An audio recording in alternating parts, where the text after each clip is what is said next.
Everyone, good afternoon.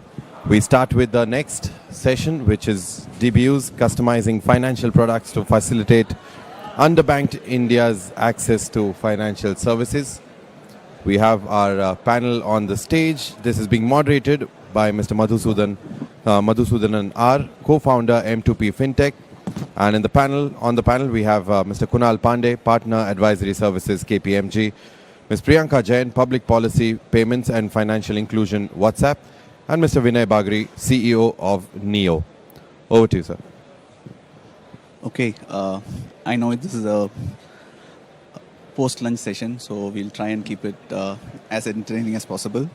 But the good news is that after the session, you can grab a coffee. So, and we're going to talk on a topic which is, I would say it's at an intersection of being interesting as well as being sort of touching up by a bunch of regulations. But I thought what would be useful is to kind of give set the context, and I'll probably let the co-panelist chime in and give their opening remarks.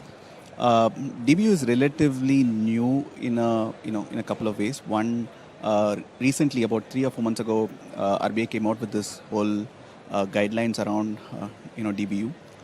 What that allows us to do is to essentially have a framework in which you can run a digital bank business, right? So in the absence of an yes, the answer is always no, right? So therefore, when there weren't a regulatory sort of framework around it, people assumed that some of these things could not be done, and it was left for people to be deciding upon.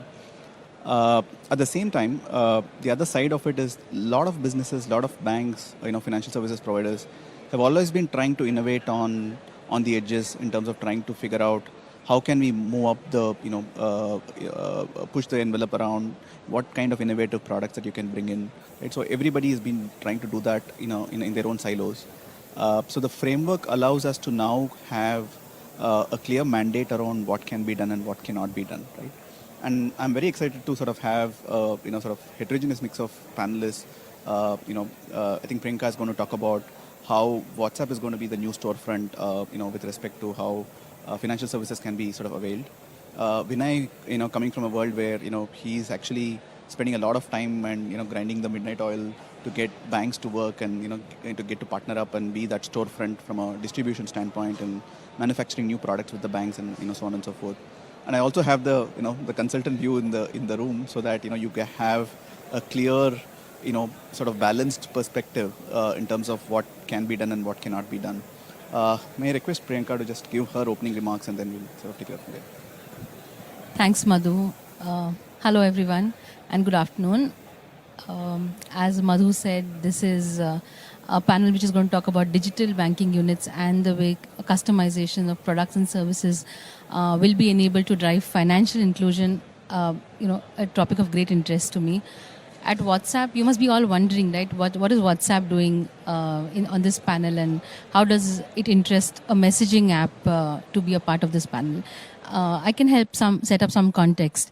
So WhatsApp started about 12 years ago as a messaging app, and today we see it's a platform that drives connectivity, connection, communication, and I think these have been far helpful tools to drive financial inclusion. To actually talk about our journey, WhatsApp does communicate peer-to-peer, which is with our friends and family. It does communicate with businesses, and that's where a large section of aviation, e-commerce, banking, insurance is actually using WhatsApp effectively to drive their products and services. Now, I bring the financial inclusion angle to it because the way I'm looking at WhatsApp evolve in this... Hello? I just lost connection.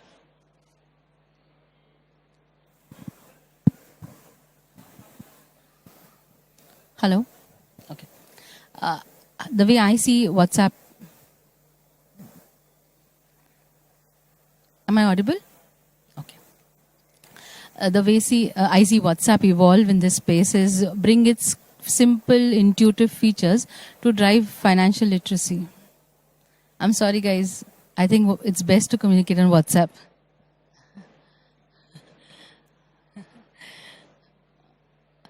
Okay, I'm going to start and make my point once again. I can't hear myself. So Yeah, now it's coming up. Yeah. okay. Can you hear me? Yes, I can. Okay. So I was saying that WhatsApp will be able to use its simple, intuitive UI UX to drive financial literacy using voice, video, audio. That's how we see as an enabler, a catalyst, or an ally to the country. And if I go back to 2019, what Nandan said, build innovative solutions for public good using digital as a medium. And I think we take inspiration from that and the RBI strategy on financial inclusion, which actually talks about creating access, awareness, affordability for all segments.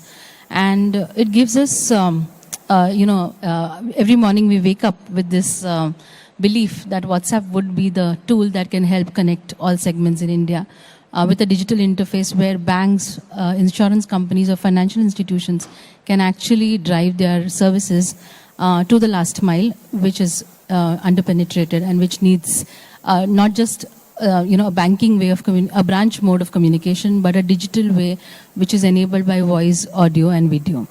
I'll stop at that. Thank you. Thanks, Priyanka. Vinay, if you can just give your opening remarks and. Yeah, thanks. About Niyo, we basically create mobile banking solutions for different kind of sectors, including the underbanked, and work with partner banks to take the solutions to the customers. And we hope DBU, although it's not so much clear right now, but as it evolves, it should be helping players like us create nice digital banking solutions for the underbanked. So that's about us. Yeah, Madhu, thanks. Okay. Kunal, your opening comments. Thanks, and first of all, good afternoon, everyone.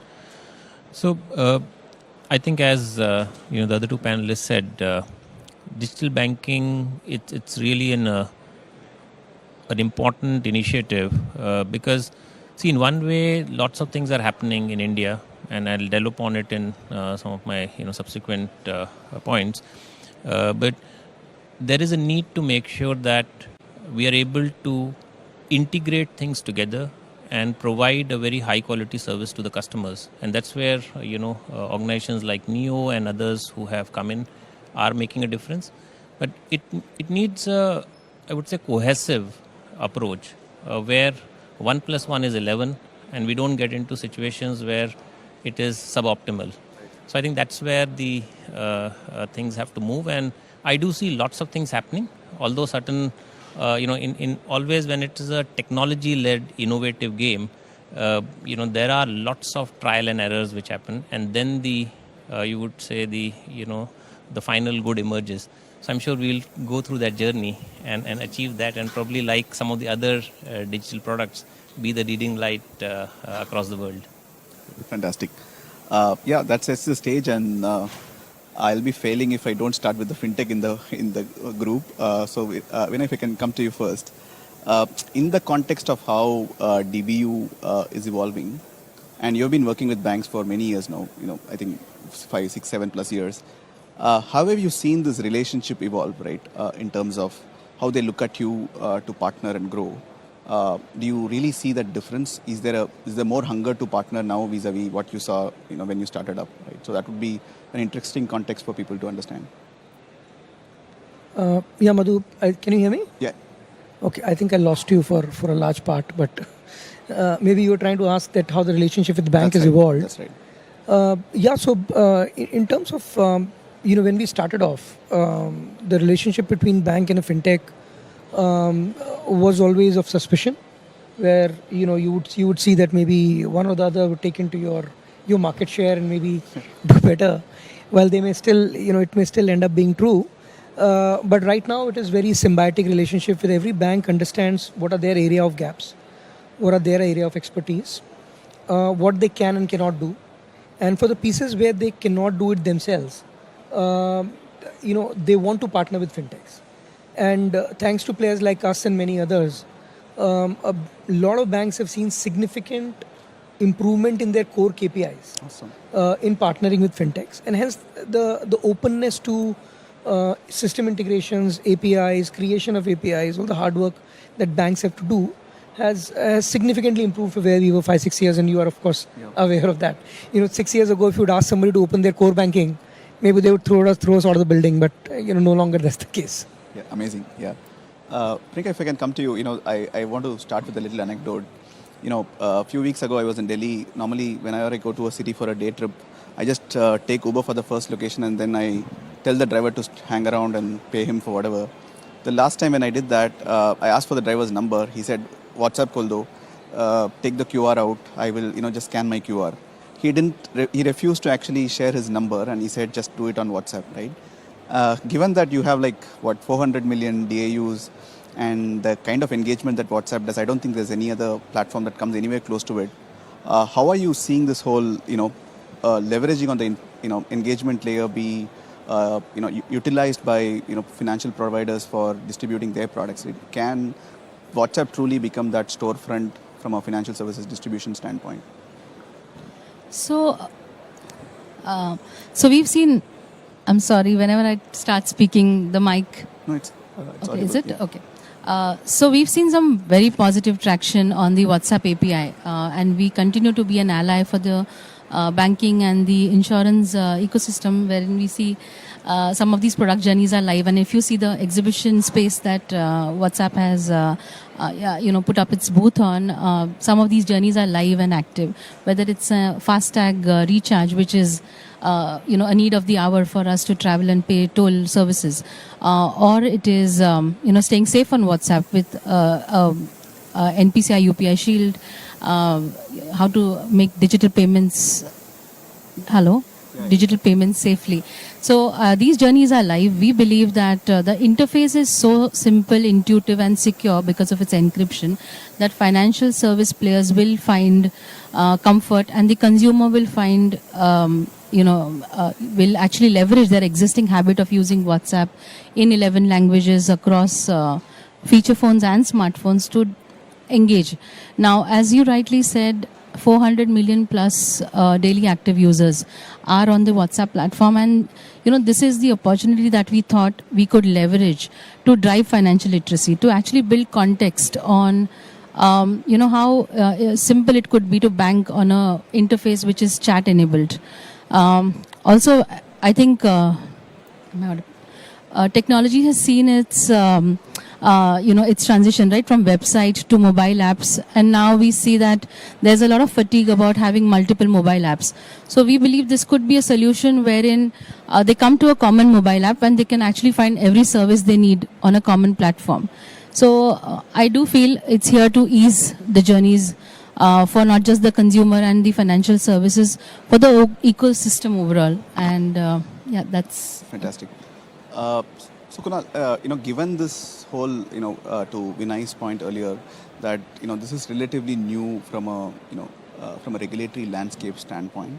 How are you seeing this evolving, right? When you talk to bankers, when there is, let's say a strategy that is being sort of drawn out for a bank, what part of this is serious business, right? So because ultimately for a bank, there has got to be ROI.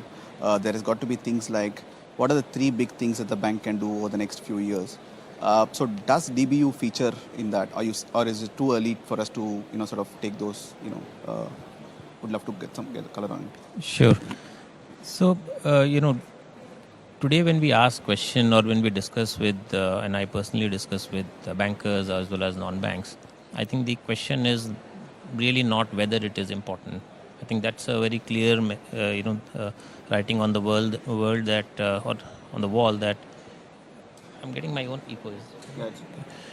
So, writing is very clear on the wall that it's important. I think, I'll probably take a step back and just, share my thoughts on how things are happening the way I see. So in India, payments is where a lot of innovation started. And then seeing the innovation, in fact, the act came. And then, there are certain developments which happened. And we had, UPI kind of mechanisms coming in. And then the RBI also caught up and we had regulations which were payment specific, like payment aggregator. In the parallel, again, similarly another need of lending, getting the credit to the last mile in a manner which is convenient, cost effective, etc. As a need came in. And that's where mechanisms around that came. One would be account aggregator. And the same kind of if we could say wave is happening on the banking, which is where there are other elements which come in. So whether you look at the liability side of it or other transaction banking kind of capabilities, there things are evolving. So of course fintechs are driving and they are showing the possible, because we can think a lot of things, but there has to be something which makes that art possible. And two of my panelists here have been doing that to make some of those possible. Now we need to think also what more we can do as an art, right? And that's where I think a lot of participants, including regulator, looks at. So we do see that's happening. What I also feel is that while we have lots of regulations which are there, we need to have a commonality of regulations. So what I could say, interoperability of regulation. Right, we talk about interoperability of a payment message or a business transaction, but I think there needs to be an interoperability of a regulation where all the regulations are aligned, and there is, I think, in some sense, discussions and developments are happening on that side. There are changes which happen.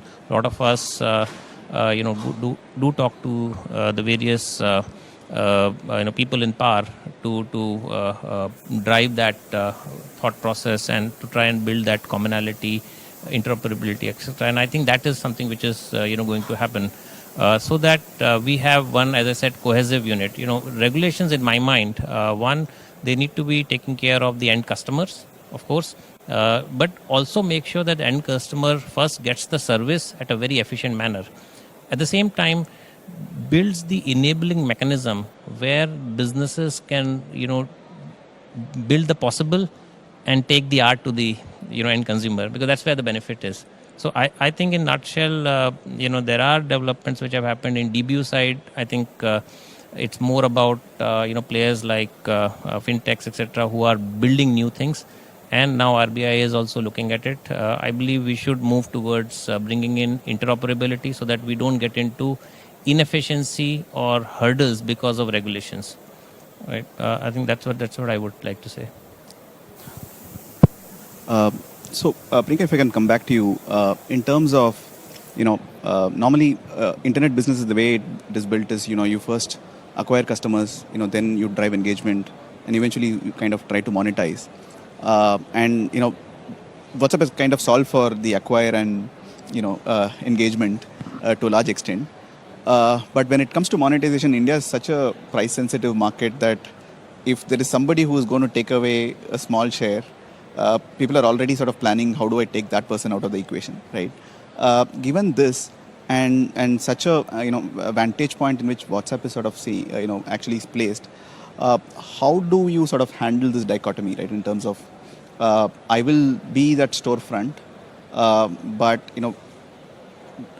I don't want to get straight into whether you all want to monetize or not, but the sheer fact that does your partners look at you as co-opting and then competing as well, right? So that's a piece that is a bit of a puzzle.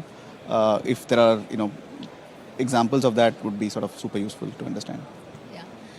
Actually, I might sound very spiritual if I say to each their own, but actually if you see the way the platform is, it plays the role of a catalyst. The technology, the platform, the feature, the tool that consumers as well as businesses use. We do not intend to get into any of the businesses ourselves, whether it's insurance, banking, underwriting, and we continue to be the digital platform that can be leveraged to connect with consumers from all segments. And I think this is what the vision and the strategy is, for the next few years, at least that I can talk about. So monetization is, the business's prerogative on how they want to use the platform to build a monetization strategy for their own respective business. Whether WhatsApp will partner, no, we won't, because as we all know, WhatsApp continues to be encrypted. We do not bring data to the table. WhatsApp is a private messaging app. So messaging privately, even for businesses and the consumer, is a core philosophy. So even when you talk to your own respective bank, it's between the consumer and the bank. And it is not for WhatsApp to hear, see, or comprehend on how this data can be leveraged. So monetization by WhatsApp is not a strategy when it comes to co-monetization. However, as you see, business messaging is the way that WhatsApp is evolving and growing in the commercial aspects. Fantastic. In fact, the billion-dollar question I've always remained, or the $20 billion questions have always remained, when will WhatsApp going to make money? But that's for an offline conversation with you. So Vinay, if I can pick your brain on, you just made a comment in your opening remarks about it's still early days from a DBU standpoint. And the way the framework and the regulations have been laid out is more around having a physical infrastructure, which could mean that you can walk into it like a kiosk and get all of the financial services access that one may want. But the reality is very different, right? In terms of a lot of people need assisted sort of capabilities, right? They don't know how to navigate a screen. And, in some of your products, you have seen that. So what is that bridge, right? How are you seeing the application of the DBU guidelines itself to be a fuel for, building out the next wave of products? You've had experience where you started with a bank account, but you offered other financial products as well. How have you seen that adoption? Is that upsell and the whole story around, making money down the road? Is that, light at the end of the tunnel visible, in your own experience? Would love that color. Yeah, so let me take the simpler one first. That of course, as you build other products, if the experience is good, the cross-sell we are seeing in our portfolio, everybody else will be seeing in their portfolio. So that is fairly a simpler thing, I would say, to put. Now, the more complex question which you put forward, Madhu, was regarding DBU and how do we really see it playing out, and what would we as fintech be looking to do. So one is, as you mentioned, DBU largely today looks like a physical infrastructure which we'll have to put in. And the cost of putting in infrastructure, ATM machine is so costly. You can imagine a kiosk where a person can come and do the entire banking, how costly it is going to be. And to really put something like this in a tier 2, tier 3 town would need monster investment, which I don't think is coming. Yeah. So eventually the way I see it is that DBU will evolve into a more partner-led digital rather than a physical play. Right. And that's where WhatsApp and everybody who has got customers on a UI UX which they understand and they feel easy to operate without, like you don't need a assistant to help you with WhatsApp. Right. Banking should be like that and will be like that. It's only a matter of time. And DBUs, while right now looks like very physical, will have to get digital. And eventually, Madhu, honestly, if you really want to do financial inclusion big time, then along with DBUs, which forces fintechs like us to work with banks, digital banking licenses have to come today or tomorrow. That's my thought. Yeah, sure. Please. So, Vinay, just to take cue from you and just wanted to add, in fact, the way we imagine a digital banking unit, and I'm not talking just from a WhatsApp standpoint, but a digital interface which can actually solve for multiple friction points for a consumer. The first could be, reaching to your bank and understanding why I need a banking service or maybe an insurance product or a pensions for a dignified retirement. So that starts with financial literacy and awareness. The second part is, how do I do contextual banking, which is more customized and bespoke to my needs.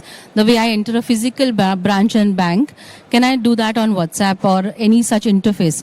That would be, so how do we move a physical infrastructure to a digital, communication interface?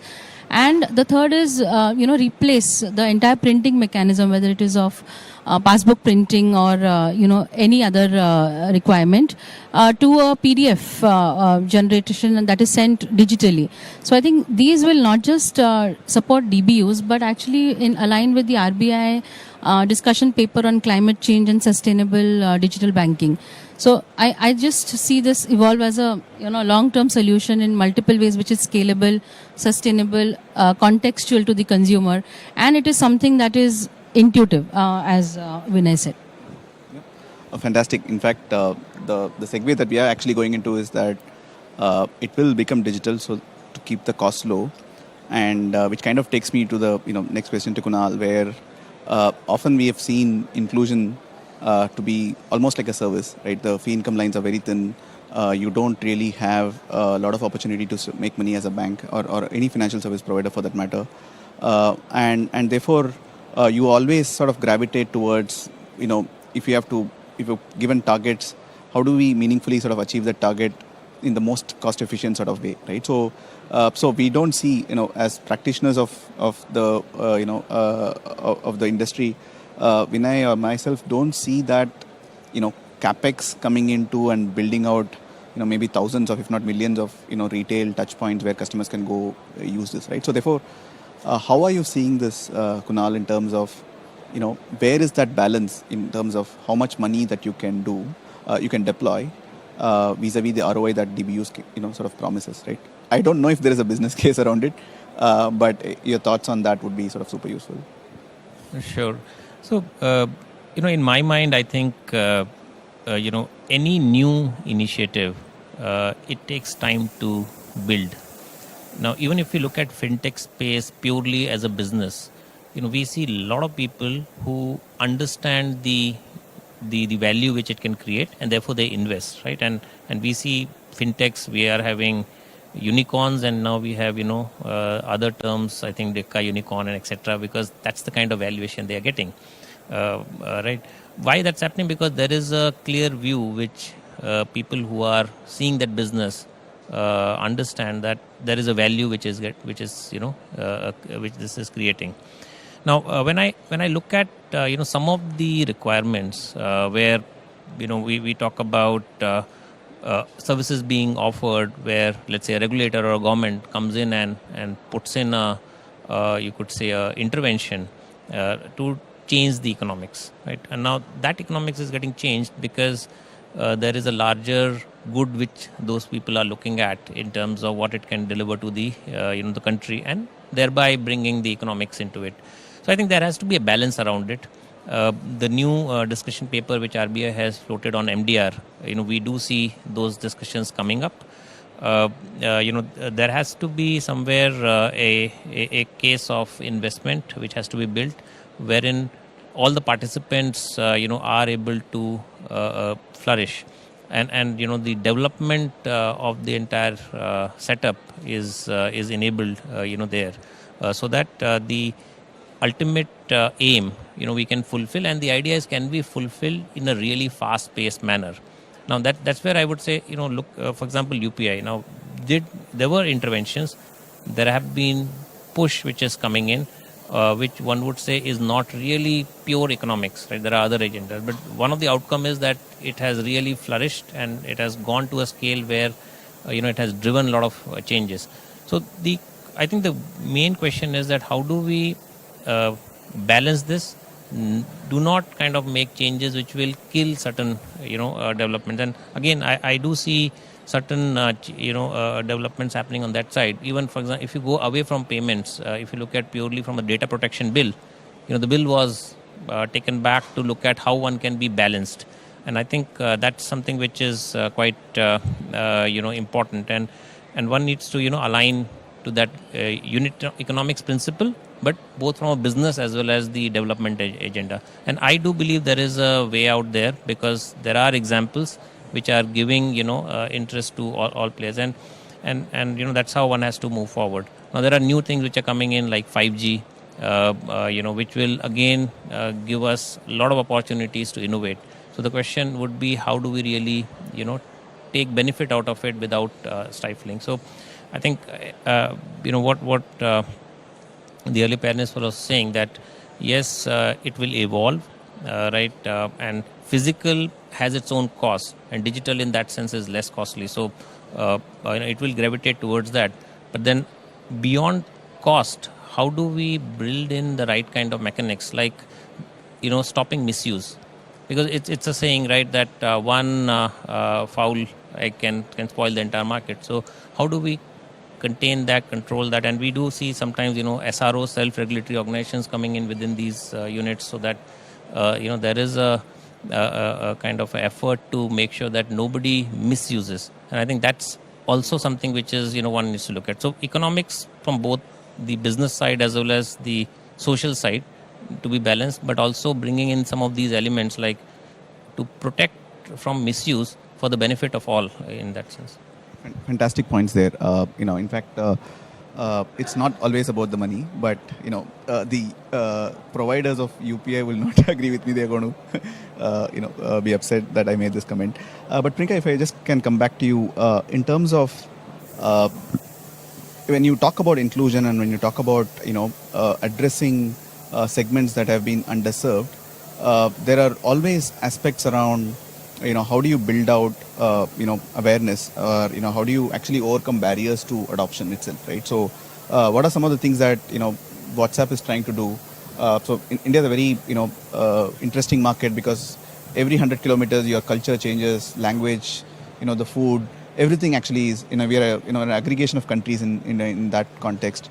So how is WhatsApp addressing this whole how do I dumb it down so that product adoption can sort of go in a big way? Sure. So, Madhu, what we saw as WhatsApp was a lot of this was happening organically on WhatsApp. So, even before we actually set up policies and procedures on how we could do this, more methodically. If you saw Bobby's video this morning at the opening keynote as well, these women in rural areas were actually using WhatsApp for supply chain management. They were actually organizing an unorganized sector over WhatsApp. And it was a discovery. It's beautiful how our country used the app to their own advantage. And I think the features that WhatsApp had, whether it was voice, which actually broke the barriers of literacy, right? Nobody, anybody who does not know how to read and write can send a voice message. Video, it's so much easier to send a financial literacy video and get everybody to understand what an insurance product is, or what a banking service is. And then, of course, audio. All of these features have helped tremendously. And a lot of this has spread organically. And we are just now trying to see how we can further facilitate this to more, build more use cases. Lastly, I think 11 languages that WhatsApp is available in India. I think maybe that's also a reason why a lot of Indians do feel connection and coordination on WhatsApp is easy. So, yeah. So, breaking the barriers of literacy by, I would say, voice, video, audio, and icons, because we all communicate with icons, right? Yep. And I think that's also a simple but very effective tool of communication. Fantastic. So, Vinay, do you think Dbus will evolve into being product first or distribution first? Right? You have manufactured products with banks where it suited your need. Given the context around Dbus, do you see them evolving to be focus more around distribution, or focus more around the product itself? So if the DBU continue to be manifested in a physical form, they'll not solve either purpose. I don't think there'll be any great product innovation or distribution innovation with these massive kiosks. But if it turns digital, then there'll be both. It'll definitely solve the distribution, because digital is all about rapid distribution in underbanked areas. And of course, as the distribution happens, you will have products which you can afford as a provider to give it without losing money, because eventually nobody will lose money, and you would want to only do business where you end of the day have some line of sight to monetization. So it has to be, DBU has to be really digital. It cannot have any physical leg if it has to be successful. Amazing. Yeah, I think that's a big takeaway. So Kunal, just to wrap this, so if I have to crystal gaze and sort of look at it 5-7 years from now, where do you see this evolving, right? Is there one or two things that we could do today to really sort of make that impact 10x, right? I'm sure, this is like as cliched as it can get, but I'm sure as you sort of present to banks or have these conversations with financial service providers, there are things that are obvious, but businesses don't take those decisions to sort of move fast, right? And then you realize that the ship has sailed. So anything that you could sort of add? It's a I would say very profound in terms of that question. Let me attempt to share my thoughts and my personal thoughts on this. I think and I was actually part of a group within World Economic Forum where we are writing about interoperability, and this one on payments, but it can equally be applied in other areas. So what I feel is the transparency aspects, convenience aspects, and interoperability aspects. I think these things need to be looked at. We talk about we have achieved interoperability, but imagine an email and any other product. when if I have to send an email to you, I just need the ID. Nothing else is needed, right? And the mail will reach you. Now we need to somewhere reach in that strata. For doing that, what WhatsApp has done, for example, in multiple language. How can we increase that? And keeping the ultimate view in the mind that banking and payments is not the primary need. It's always the secondary need. The primary need is a product or a service which the customer is looking for. And can I make that experience completely seamless? And we are seeing, that's happening. But in my mind, I think with the way of the ecosystem, the way it is evolving through interoperability, which is now coming in from various dimensions, like, you have ONDC coming in, you have OSINT coming in. There are similar things happening in health, and the digital is powering it, right? There are some platform layers which are coming together. There are certain, you would say, innovative layers in terms of constructing various services which are coming together, and there are some delivery layers which are coming together. I believe a more interoperable and simple to use, product for customers, and also simple to deliver product for banks and others. That is where I think we are moving. As somebody who is personally enthusiastic about this area, I hope we reach there in 5 to 7 years. But I don't know, maybe, the other two panelists are much more in driving seat there. So I can, hope and wish luck to them and to all of us, because if, as we move towards that, it will be beneficial for all of us. Maybe, why not UPI or something like that, which can help me avail service across the world? Why do you have to worry about it when I'm going overseas, right? Anywhere in the world. Technology can enable. I need regulatory interoperability. I need, messaging interoperability. And I need the user's view of interoperability. I want to know, is the pricing okay? Because let's say there are 5 products out there when I'm going overseas. Which one to choose? I should be able to know that there is a pricing interoperability in terms of transparency, right? Then I know whichever I'm choosing, I'm not going to get cheated. But if I do that, my experience is very seamless. I simply use and go ahead. So, that's probably crystal gazing and maybe a bit of my personal, you could say, enthusiasm into it. I think we are. I think we have run out of time, but I think it was a fascinating sort of conversation. We had a good mix. I often say this. We work in. Personally, we work in about 20 odd markets across Asia, and everybody looks up to India, right? And Dbus is not going to be no different. I keep saying that India is a fintech factory for the world. A lot of ideas that are getting built here, we'll be able to port it to other markets, and UPI is just one step in that direction, right? Thank you so much. I really enjoyed this conversation. Thank you. Thanks, Madhu. Thank you. Thank you, everyone.